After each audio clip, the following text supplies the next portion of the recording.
Greetings wherever you're watching Luntha television. Welcome to our news bulletin. My name is Adams Mwenarubembe, but first the headlines.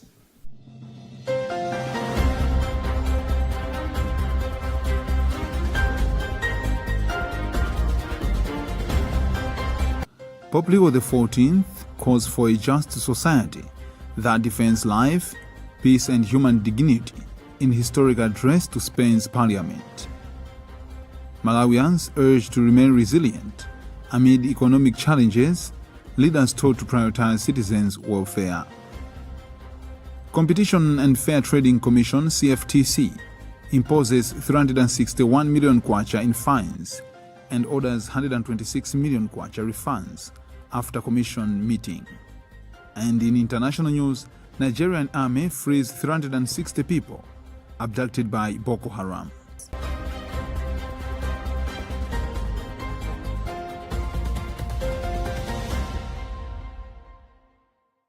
Now the news in detail. As told to prioritize citizens' welfare. Competition and Fair Trading.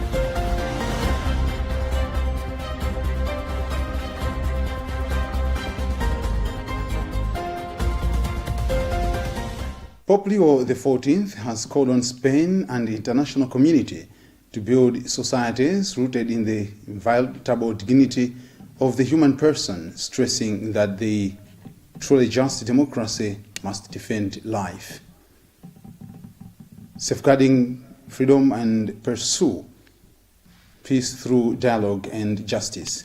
Addressing members of Spain's parliament at the Congress of Deputies in Madrid on Monday, the Holy Father made the history at the first Pope to address the institution, reflecting on the moral and civic responsibilities of those entrusted with public authority.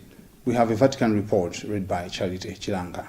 Pope Leo XIV emphasized that a just society is founded on the inviolable dignity of every human person and must protect life, especially the most vulnerable, from conception to natural death. He warned against a throwaway culture and stressed that true democracy depends on safeguarding freedom of thought, conscience, and religion. He highlighted the family as the cornerstone of society and the first school of human values, while also underscoring the role of education in forming responsible citizens. The Pope called for compassionate and coordinated responses to migration that protect human dignity, address root causes, and ensure safe and legal pathways. Speaking on global tensions, he described the world as facing a deep spiritual and cultural crisis and said peace must be pursued through dialogue, justice, and respect for international law. He rejected war and rearmament as solutions, warning that weapons cannot bring lasting peace and urging ethical limits on emerging technologies such as artificial intelligence in warfare. He also urged public leaders to disarm language and promote respectful public discourse. They affirmed the importance of religious freedom and defended protections such as the sacramental seal of confession. Concluding, the Pope called on lawmakers to base decisions on real human lives and moral responsibility, urging Spain to remain a nation of encounter, solidarity, and hope. Malawians have been encouraged to continue working hard and contributing to national development despite ongoing economic difficulties, while political leaders have been urged to provide practical solutions to the challenges facing citizens. Speaking to Luntha television, governance activist Martha Kwataine said many Malawians are already putting in significant efforts across various sectors of the economy in order to support their families and improve their livelihoods. Alison Banda has more in this report. Kwataine observed that while citizens continue to demonstrate resilience and determination, many households continue struggling with hunger, rising food prices, shortage of essential medicine in public hospitals, unemployment, and the increasing cost of living. She said these challenges have placed a heavy burden on families across the country, making it difficult for many to meet their basic needs despite hard work. Kwataine also urged political leaders to move beyond political rhetoric and prioritize actions that can restore hope among Malawians. She said citizens expect leaders to focus addressing the challenges affecting their daily lives rather than engaging in blame games and political disputes. Yeah, there's a tendency to tell Malawians when we entered into this government, we inherited the challenges, we found dates and all that. For me, it's a blame game because leaders are there to solve problems. So when you are campaigning, you are actually telling people, I am better placed to address these problems than the current government. So Malawians do not need to be taught. They know there are problems in this nation. So for anybody aspiring for leadership position, they need to understand that leadership is about solving problems. Her remarks comes amid growing concerns over the high cost of living and increasing calls for leaders to place their welfare on Malawians at center of decision-making and national development efforts. Government has emphasized the need for stronger regional cooperation, effective disaster preparedness plans, and sustainable financing mechanisms among Southern African Development Community SADC member states to address the increasing impact of climate-related disasters across the region. Chief Secretary to the President and Cabinet, Justin Saidi, made the remarks on Monday during the official opening of the 5-day SADC Regional Dialogue on Loss and Damage being hosted by the Department of Disaster Management Affairs, DODMA, in Lilongwe. More details in this report filed by Judith Ogan. Saidi noted that Malawi continues to face severe climate-related challenges, including floods, cyclone, and prolonged drought, which have forced the government to repeatedly mobilize resources for disaster response and recovery. He said the regional dialogue provides an important platform for member states to develop practical strategies for managing disaster-related losses and damages, while also improving access to financial resources for preparedness, response, and recovery efforts. As Malawi, we are part and parcel of the SADC region. As you may recall, we had the Ministers' Conference in Mashingo, 14th, 15th May this year. And that's where we agreed that we host the loss and damage meeting here. This loss and damage, we are trying to assess what has been happening. Each and every year, we end up looking for money. We don't get the actual money that will do all the issues pertaining to issues of the floods, issues of the disaster. Speaking at the event, DODMA Commissioner Wilson Molen said recurring disasters such as cyclones, droughts, and food insecurity continues to threaten economies and development across the SADC region, calling for stronger financing mechanisms, improved disaster data systems, and greater investment in resilience building to enhance preparedness and response efforts. Meanwhile, South Africa's project coordinator for disaster risk management, multilateral and international engagement, Pomeza Kaili, identified fragmented and unreliable data collection systems as a major challenge to effective disaster response, saying they hinder countries' ability to plan, assess risk, and mobilize timely support during emergencies.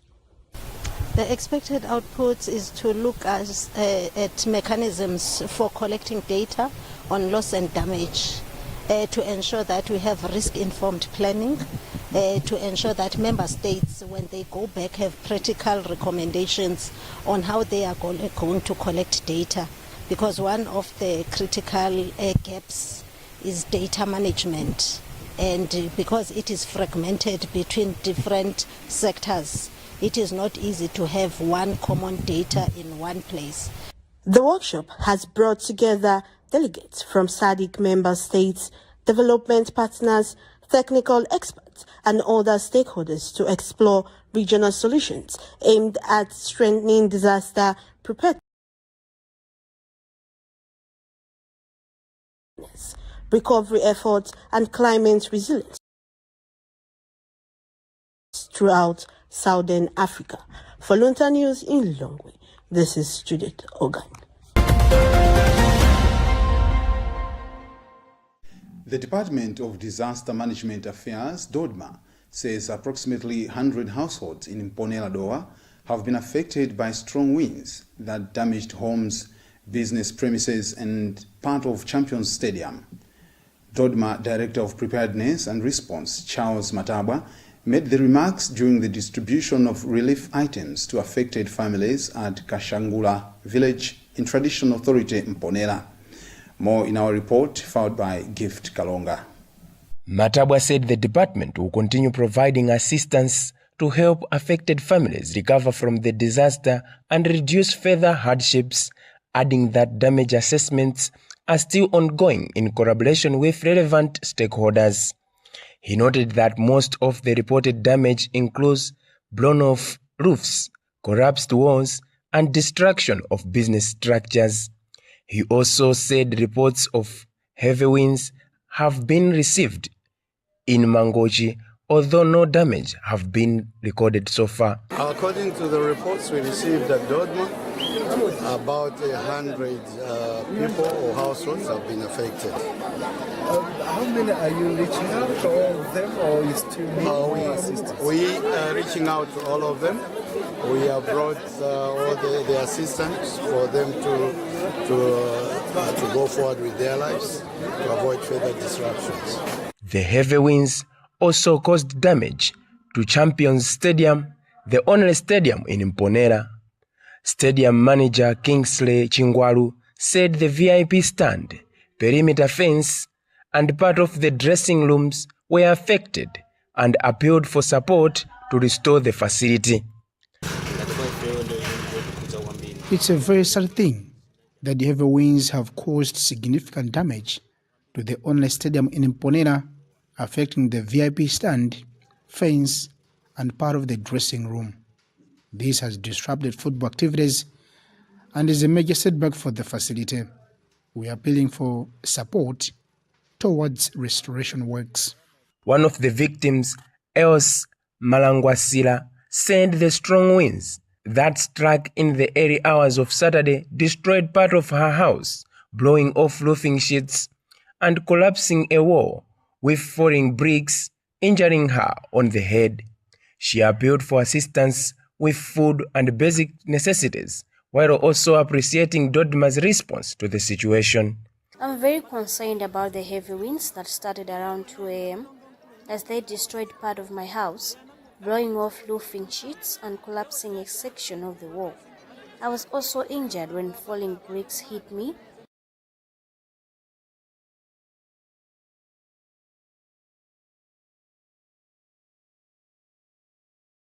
During the incident, and I'm appealing for assistance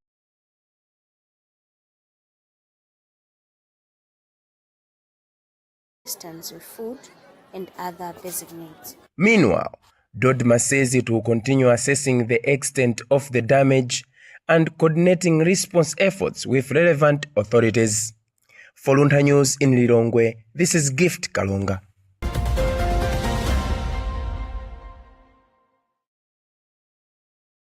You are watching news coming to you live from Bishop Nerve Media Center. A recap of the headlines before we proceed.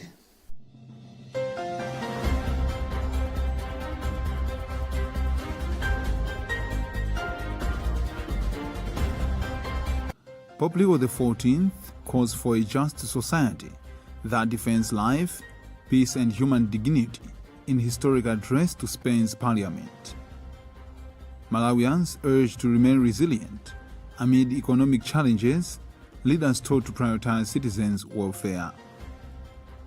Competition and Fair Trading Commission (CFTC) imposes 361 million kwacha in fines and orders 126 million kwacha refunds after commission meeting.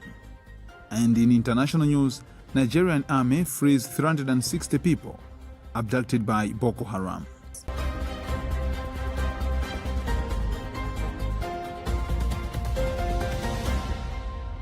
Welcome back.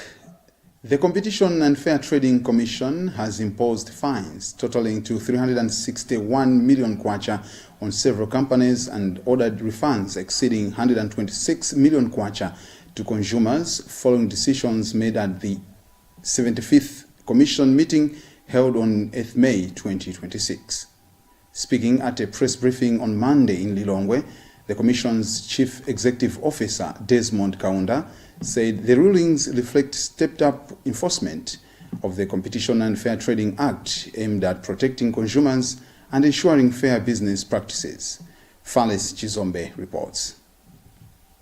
In his remarks, Kaunda explained that the penalties followed investigations into various cases involving banks, suppliers, and service providers. He emphasized that the Commission will continue taking action against misleading conduct, defective products, and unfair contract terms to ensure consumers receive fair value and justice.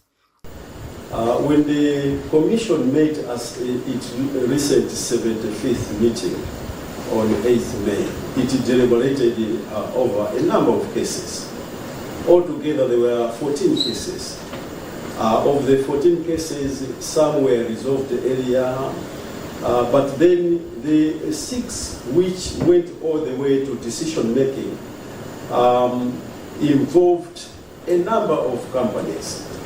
I think I'll highlight just a few for purposes of this interview. Let me highlight the case against Standard Bank. That is a matter where the bank faced a complaint against a client who came to the bank to obtain a loan for 4.5 million Malawi kwacha to be repaid over a period of 3 years. But for some reason unknown to the bank, the banking system messed up the arrangements on the loan and extended the loan to 5 years. In the banking sector, Standard Bank of Malawi was fined 100 million kwacha after the Commission found it failed to disclose material information on a customer's loan due to a system error. Meanwhile, FDH Bank received the largest penalty of 200 million kwacha for misleading conduct and unconscionable practices linked to a key man.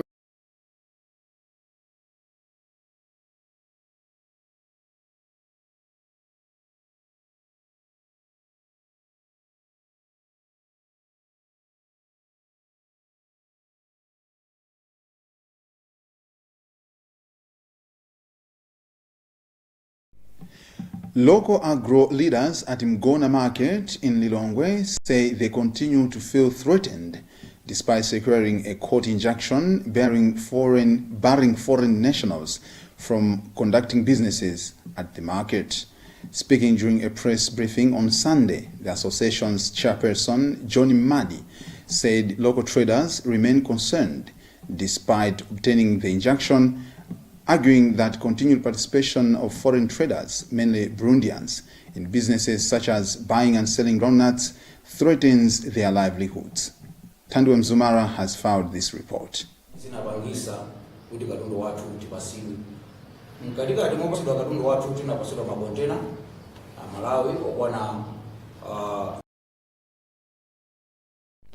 Security expert Aubrey Kabisala has called on motorcycle operators across the country to heighten security measures following a surge in motorcycle theft cases. Kabisala made the appeal in connection with the recent arrest of 3 suspects by Kawale police in Lilongwe who are linked to a series of motorcycle theft incidents. Emmanuel Chocha reports. Speaking in an interview with Luntha television, Kabisala observed that the motorcycle industry has rapidly grown in recent years, with many people investing in motorcycles as both a means of transport and a source of income. He said the expansion of the sector has also led to increased criminal activities, urging operators to take extra precaution to safeguard their motorcycles. Maybe people are looking for opportunities for bicycles because they think that it's an industry that is booming. So that makes it now a challenge to those that are already established, those that have the motorcycles, because they now have to think how are they going to protect their resources in the scenario that a lot of people are looking at that industry and they are thinking that it is this industry that is making a lot of money, or people are making a lot of money in this industry, and everyone would want to join even though they don't have the resources. Meanwhile, Kawale Police Public Relations Officer Precious Mavutopiri confirmed the arrest of the three suspects identified as Ahmad Bakili, Chifundo Jacob, and Mayamiko Neovason. Yes, it is true that we have arrested three suspected individuals of motorcycle theft. According to our findings, the first suspect, Ahmad Bakiri, would pose as inexperienced rider, and during the training session, he would load away with the motorcycle and leaving the owner stranded. So after receiving the report, we launched investigations, which led to his arrest and also recovery of some motorcycle parts and motorcycles. Police have also urged operators to remain vigilant, improve security measures, and continue cooperating with the law enforcement in preventing crime. For Luntha News, in Lilongwe, this is Emmanuel Chuocha. Nigeria's army says it has freed 360 people abducted by Boko Haram in southern Borno. The operation took place in the Madara Mountains, part of the militant group's stronghold. We have an Africa News report read by Charite Chiranga. An army spokesperson, Haruna Sani, said two infants succumbed to exhaustion due to the challenging mountainous terrain and the hardship they endured during the prolonged captivity. He said the remaining rescued abductees were successfully evacuated to safe locations for medical care and humanitarian support, marking a major operation success and a significant setback for the terrorist group. Nigeria is facing a complex security crisis in the north, including a more than decade-long insurgency and kidnappings by armed groups for ransom. Among the most prominent Islamic militant groups are Boko Haram and its breakaway faction, which is affiliated with the Islamic State group and known as Islamic State West Africa Province. Last month, the West African country said its joint operation with the United States had killed 175 ISWAP fighters. In May, Nigeria said its joint operations with the US had killed 175 fighters, but the insurgency has killed thousands of people and displaced millions. Analysts say the government isn't doing enough to protect its citizens despite repeated promises by President Bola Tinubu to curb the crisis.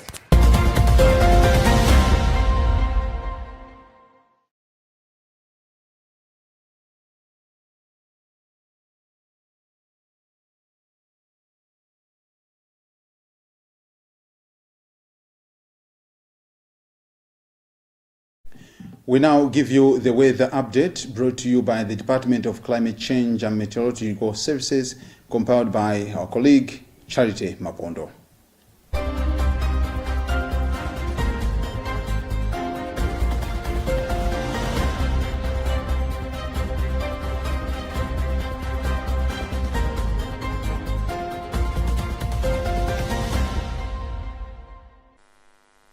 Hello and welcome. It's time for weather update. Cold to cold conditions were experienced over some areas such as Vumbwe, which reported a minimum temperature of about 11 degrees Celsius, Chidedze 12, Kia 13, Dedza 14, while Chichili and Chileka in Blantyre reported about 15 degrees Celsius. Expect cool to cold conditions and of course with some fog patches tonight and early in the morning. Partly cloudy conditions are also anticipated over some areas. Mwera winds are expected to continue blowing over our water borders. Therefore, all users are advised to be very observant. These conditions are due to the influence of fairly moist southeasterly air mass from the Indian Ocean into our country.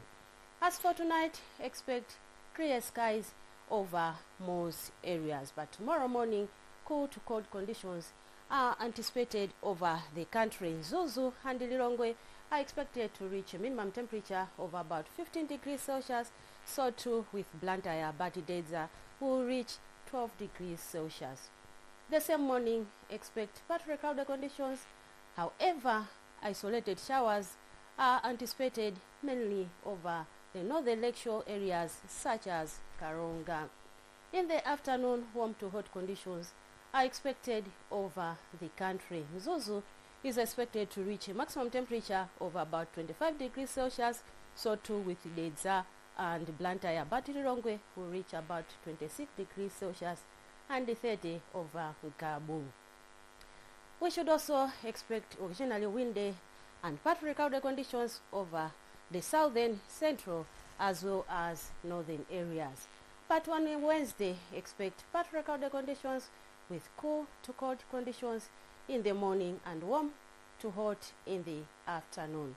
Thanks for watching. I'm Charity Mapondo, and we say be wise, be weather-wise.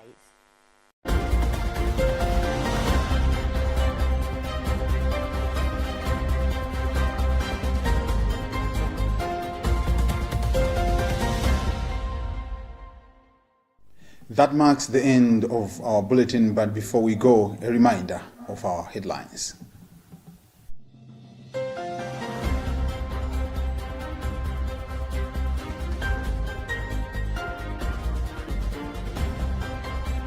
Pope Leo XIV calls for a just society that defends life, peace and human dignity in historic address to Spain's parliament. Malawians urged to remain resilient amid economic challenges, leaders told to prioritize citizens' welfare. Competition and Fair Trading Commission (CFTC) imposes 361 million kwacha in fines and orders 126 million kwacha refunds after commission meeting. And in international news, Nigerian army frees 360 people abducted by Boko Haram.